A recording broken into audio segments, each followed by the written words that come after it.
lẹ́yìn Ọlọ́run àti ìyá tó bí mi Tinubu ló kàn bí Tinubu ṣe máa wọlé ní 2027 ló bá mi báyìí o èmi kọ́ o MC Olúọmọ ló sọ bẹ́ẹ̀. Ààrẹ àwọn awakọ̀ lórílẹ̀‐èdè Nàìjíríà Musiliu Akínsànyà ẹni tí ọ̀pọ̀ mọ̀ sí MC Olúọmọ ti wọ́gi lé ẹ̀sùn tí wọ́n fi kàn pé ó kùnà láti san owó fún àwọn òṣèré tíátà tí ó kópa nínú ìpolongo ìbò fún ààrẹ Bọ́lá Tinubu lásìkò ìpolongo ọdún 2023. MC Olúọmọ ní irọ́ tó jìnnà sí òtítọ́ ni ọ̀rọ̀ náà o tó sì jẹ́ kó di mímọ̀ pé owó ara òun ni òun fi ń ṣe ìpolongo ìbò fún ààrẹ lásìkò náà. Ọ̀pọ̀ àwọn òṣèré tíátà bíi Fatai Adétáyọ̀ tí ọ̀pọ̀ èèyàn mọ̀ sí Lálùdé, Rónkẹ́ Oṣòdì Òkè àti Ganiu Nọ́fíù tí ọ̀pọ̀ èèyàn mọ̀ sí Alápinni ló jáde síta láti fi ẹ̀sùn kan ọ̀gá NURTW pé kò mú àdéhùn rẹ̀ ṣẹ lásìkò ìpolongo ìbò fún ààrẹ Tinubu àti gómìnà Babájídé Sanwó-Olú. Lálùdé ní MC Olúọmọ ṣe àdéhùn pé òun yóò fún oníkálùkù wọn ní owó tó tó mílíọ̀nù kan lé ní ọwọ́ márùn-ún ṣùgbọ́n kọ́bọ̀ wọn kò rí gbà lẹ́yìn ìpolongo ìbò.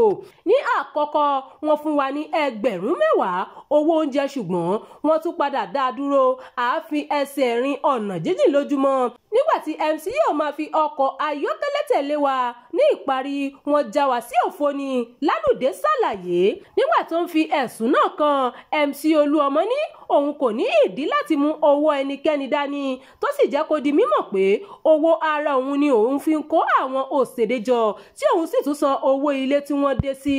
Mò ń rí gbogbo ẹ̀sùn tí wọ́n fi kàn mí mi ò kàn fèsì ní o ohun tí mo mọ̀ ni pé gbogbo wa jọ ṣe ìpolongo fún Tinubu papọ̀ ẹnikẹ́ni nínú wọn tí kò bá rí nǹkan lẹ́yìn rẹ̀ kó jáde síta kó wá sọ̀rọ̀.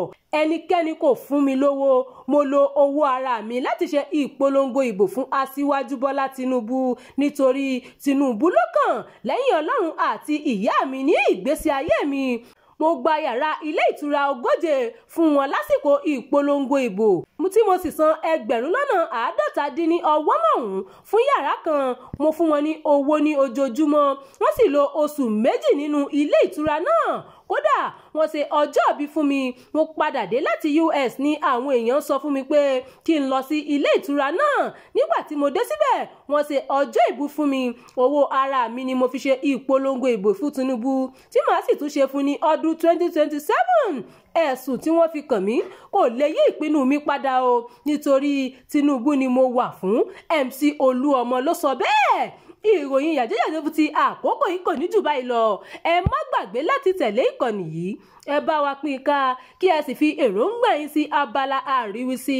Abdulkareem Nimas ló ti ń jábọ̀ ìròyìn.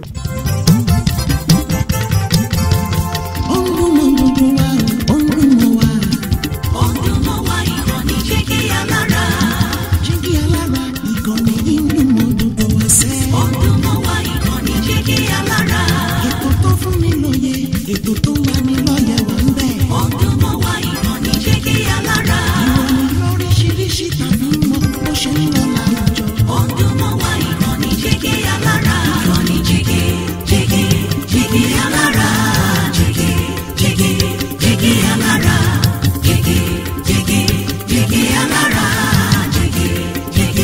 Jígí Alára. Ìkànnì Jígí Alára 24 bàbá gbogbo.